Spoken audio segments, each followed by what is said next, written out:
eu sou a professora Julie de Matemática, essa é a nossa aula de número 5.1. Então a gente vai continuar estudando um pouquinho sobre o conjunto dos números naturais, né? Hoje a gente vai resolver então exercícios para encontrar a forma fracionária de um número decimal. A aula de hoje vai ser de exercícios, né? Aplicando o que a gente vem estudando aí nas nossas aulas anteriores.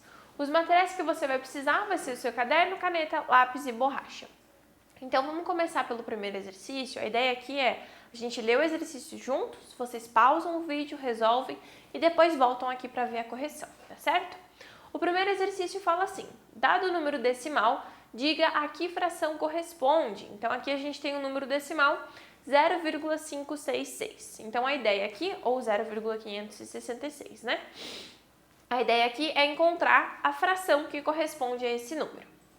Agora que você já resolveu, né? Vamos verificar então a correção. A primeira coisa que a gente faz quando a gente quer encontrar o número fracionário de um decimal, a gente vai utilizar a fração, né, dividida aí por uma potência de 10. Então, o que a gente faz? A gente vai escrever todos os números que a gente tem aqui. Nesse caso aqui, o 566, né? O zero que está aqui à esquerda a gente não precisa escrever. E aí a gente vai ver quantas casas depois da vírgula tem o meu número decimal. Tem uma, duas, três casas depois da vírgula.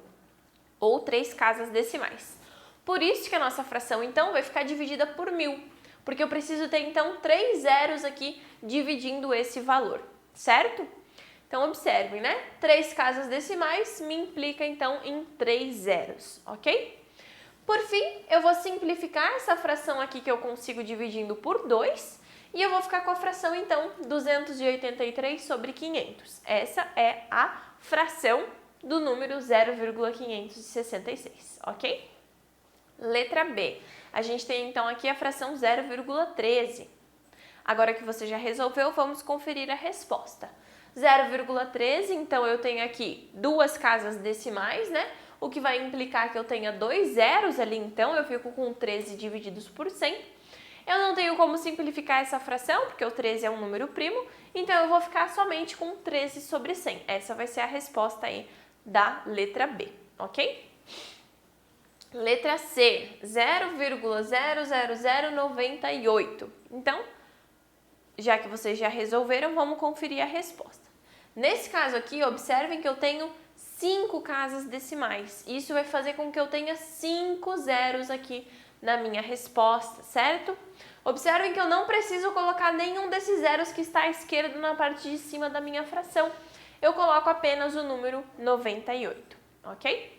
Consigo simplificar essa fração dividindo tudo por 2, eu vou ficar com 49, então, divididos por 50.000, ok? Letra D, 0,077. Agora que você já resolveu, a gente pode conferir então o resultado. 0,077, a gente tem 3 casas decimais aqui, portanto, a gente vai ter 3 zeros na nossa resposta. De novo, a gente não consegue simplificar o 77 com o 1000, então vai ficar a fração 77 sobre 1000 aqui como resposta, ok? Letra E, 0,5. 0,5 é um número decimal muito comum que a gente utiliza bastante. Então, agora que você já fez, a gente vai conferir a resposta. Eu tenho aqui uma casa decimal, portanto, eu vou ter somente um zero na minha resposta. Eu vou ficar com 5 sobre 10. Eu consigo simplificar essa fração dividindo tudo por 5. E aí a minha fração resultante vai ser 1/2, beleza? Aqui, dado o número decimal, vamos agora encontrar a fração correspondente a 0,25. Você já encontrou, então a gente consegue chegar aqui. 0,25 eu tenho 2 casas decimais, então eu vou ter 2 zeros ali na minha resposta. Vou ficar com 25 sobre 100, eu simplifico tudo dividindo por 25, o que vai resultar então em 1/4, beleza? A última fração que a gente tem aqui é 0,5, a gente já trabalhou com ela, né? Chega em 1/2, né? No caso aqui, uma casa decimal, 1 zero, divido tudo por 5, 1/2. A gente tem também o 0,75, né? Que no caso 0,75, de novo eu tenho 2 casas decimais, o que vai me implicar em 2 zeros. E se eu dividir tudo por 25, eu vou ter então 3/4, certo? Percebam que o cálculo não é difícil, né? Eu vou transformar essa minha fração utilizando aí uma fração de base 100, base 1000, base 10, né? Vou encontrar essa fração, vou simplificar e vou chegar na fração que representa aquele número decimal. Agora, olha que interessante. Existem algumas frações que é importante que a gente memorize, que a gente lembre sempre, porque são frações que a gente vai usar bastante durante os nossos exercícios, durante as atividades e durante todo o ano que a gente está estudando agora, né? Então a ideia é que vocês saibam essas frações já de cabeça, não precisa ficar fazendo o cálculo. Então frações que são importantíssimos que vocês saibam o seu equivalente, né, de decimal e frações, olha só. A fração 1/4 é muito importante que vocês saibam.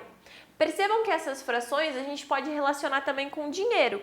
Então 1/4 ele é igual a 0,25, o que seria 25 centavos. Aí é muito fácil de você pensar. Quantas moedas de 25 centavos você precisa para dar R$1?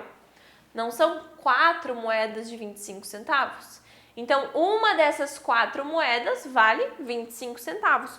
Por isso que a fração 1/4, né, que seria 1 divididos por 4, vai ser 0,25. Então, pensem nessa ideia, gente, de dinheiro, moedas, que fica mais fácil de vocês lembrarem. No caso da fração 1/2, é a mesma ideia. Eu tenho que 1/2 vale 0,5. Pensando em dinheiro, a gente teria 50 centavos. Para eu ter R$1, eu preciso de 2 moedinhas de 50 centavos. Então, a ideia basicamente aqui é a mesma, certo? 3/4 vai valer 0,75, que é como se eu tivesse 3 moedinhas de 25 centavos, ou seja, eu peguei o R$1, eu dividi por 4, né? Que essa é a ideia do 3/4. R$1 e dividi por 4, eu fiquei com 25 centavos. Cada um desses 4 vale 25 centavos, né? 1/4 vale 25 centavos. 3/4 vale 75 centavos. Então, essa é a ideia aqui dessas 3 frações. Por que a gente memoriza elas? Porque elas são as que a gente vai mais usar, tá? É sempre importante que vocês tenham essa noção de que 1/4 vale 0,25, ou que eu poderia também dizer 25%, que 1/2 vale 0,5 ou também 50%. 3/4 vale 0,75 ou 75%. Então, essa ideia é importantíssimo que vocês memorizem essas frações, porque essas frações são as que a gente mais vai usar no nosso dia a dia e também aqui durante a resolução dos exercícios, tá certo? Não esqueçam de resolver os exercícios que vocês têm disponível, é muito importante para vocês aplicarem tudo isso que a gente estudou. Então, como a prof falou, a gente vem estudando sobre isso há bastante tempo, né? A aula de hoje é justamente para aplicar esse conhecimento, que é o que vocês precisam fazer nos exercícios. O exercício serve para vocês absorverem bem tudo que a gente tem estudado, certo? O exercício é o momento que vocês vão aplicar, vão entender o que vocês estão fazendo, ou até às vezes é onde vai surgir as dúvidas. E nesse momento que surgirem as dúvidas, vocês podem consultar o material que vocês têm aqui disponível, podem consultar o livro que vocês têm em casa para poder resolver e compreender aí as dúvidas que vocês tiverem, tá certo?